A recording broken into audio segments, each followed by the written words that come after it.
अस्सलाम वालेकुम पाकिस्तान, आपका मेजबान साइम रशीद। धान की काश के सिलसिले में आज हमारा दूसरा प्रोग्राम है। पहले प्रोग्राम में हमने पनीरी का बताया कि तरीकाकार की पनीरी कैसे आपने करनी है, उसकी शरह बीज क्या होगी, कौन कौन सी एहतियाती तदाबीर हैं, कैसे आप उसकी जर्मिनेशन बेहतर कर सकते हैं, कौन से उसमें आपने खाद डालनी है और कौन सा स्प्रे करना है।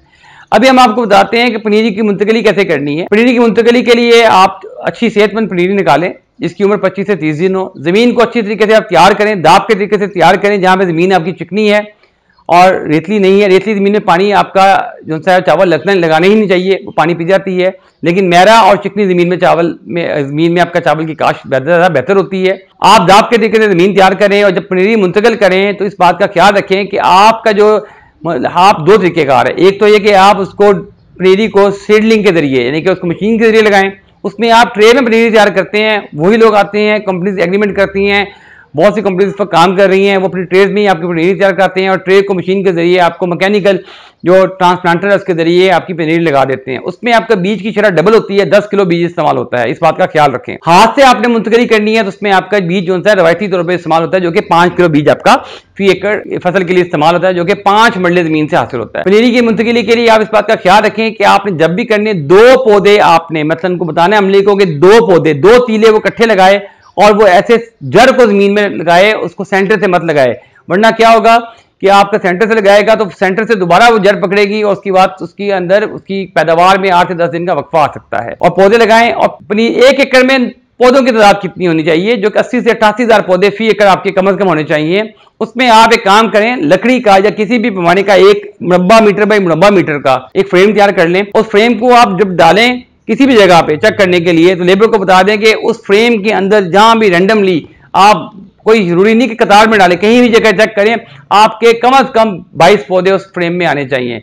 इस तरीके से आपके जो मतलूबा नंबर प्लांट्स है 88,000 प्लांट वो पूरे हो जाएंगे। खेत की तैयारी आप अपने तरीके से करते हैं जिसमें कहते हैं दाब के तरीके से खेत की तैयारी करें। जहां पानी दस्तियाब है, जहां पानी दस्तियाब उसमें एक खड़े पानी में कम से कम भी आपका जो पानी है पनीरी जब शिफ्ट करें 2 से 2.5 इंच पानी आपको होना चाहिए उसके आप खेत में खड़ा, उसके अंदर आप इसको पनीरी को शिफ्ट करें और आप कोशिश करें कि आप सिर्फ दानेदार ह्यूमिक एसिड और जहां पे कलराटे रखते हैं या आपकी जेब इजाजत देती है तो सल्फर बेंटोनाइट या ऑर्गेनिक मैटर उसको जमीन की तैयारी में इस्तेमाल कर लें और कोई खाद ना डालें। जब पनीरी आपकी मुंतकली के बाद 5 से 6 दिन गुजर जाएंगे, पनीरी अपने पैरों में खड़ी हो जाएगी तो उसके अंदर नाइट्रोफास 1 बोरी या डीएपी 1 बोरी डालें। अगर आप डीएपी इस्तेमाल करेंगे क्योंकि आपका बजट इसका बड़ा शदीद खादों की कीमत बहुत बढ़ चुकी है तो मैं आपको रेकमेंड करूंगा आप 1 बोरी डीएपी के साथ थोड़ी सी पोटाश 10 किलो इस्तेमाल कर लें और इसके 15 से 20 दिन बाद जब पनीरी की उम्र 25 दिन हो जाए उसमें आप थोड़ी सी पोटाश और यूरिया की 1 बोरी इस्तेमाल कर लें और जब पनीरी आपकी फसल की उम्र आपकी 40 दिन हो जाए उसमें दोबारा आधी बोरी डीएपी इस्तेमाल कर लें, साथ उसमें आधा बैग यूरिया और थोड़ी सी पोटाश इस्तेमाल कर लें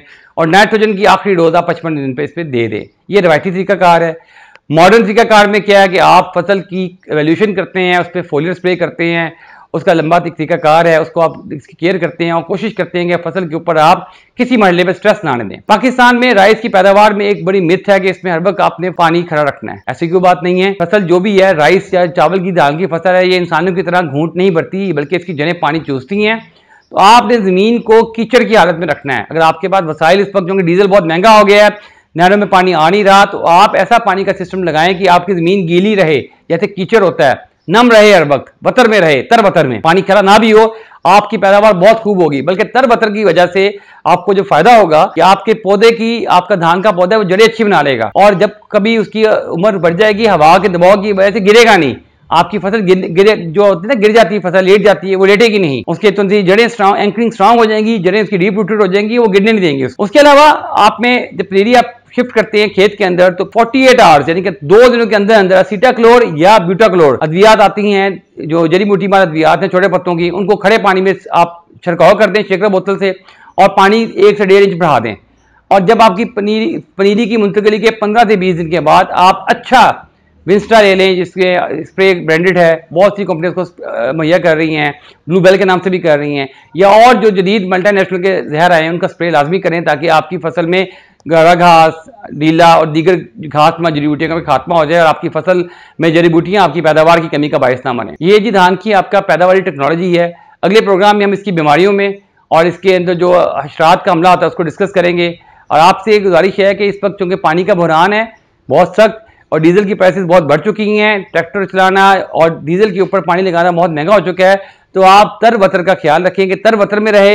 अमाइनो एसिड का स्प्रे बार बार करते रहें। अमाइनो एसिड से क्या होगा कि वो आपको जो आपकी फसल को किसी वजह से खुशहाली का कोई दबाव आएगा उससे बचाने में मुआवन होगा। अभी हमारे इस प्रोग्राम में नीचे स्लाइड में अटैच है, हम आपको पूरा फर्टिलाइजर प्लान दे रहे हैं। वो 3 से 4 किस्म के फर्टिलाइजर प्लान हैं जो कि फार्मर की उसकी माशी हालत के हिसाब से तैयार किए गए हैं। उसमें साथ उसकी पैदावार की सलाहियत भी है कि किस फर्टिलाइजर प्लान से आप कितनी पैदावार किस चीज की ले सकते हैं, वो इनके साथ अटैच हैं। आप उनको डाउनलोड कर सकते हैं, देख सकते हैं। हमारा नंबर नीचे दिया गया है, हमारे आप टेक्निकल एक्सपर्ट से बात कर सकते हैं, मुझ तक आप मैसेज के जरिए पैगाम पहुंचा सकते हैं। इंशाल्लाह मिलेंगे अगले प्रोग्राम में जिसमें हम धान की बीमारियों का, उसके ऊपर हमलावर अशरात का, इंसेक्टिसाइड उनके लिए मुनासिब इंसेक्टिसाइड का, फंजिसाइड का जिक्र करेंगे और फोलियर जो एप्लीकेशन है खादों का उसका जिक्र करेंगे कि उससे कैसे अपनी पैदावार के अंदर आप हैरान कुन हद तक इजाफा कर सकते हैं। जज़ाकल्लाह खैर, मिलते हैं अगले प्रोग्राम में। पाकिस्तान पाइंदाबाद।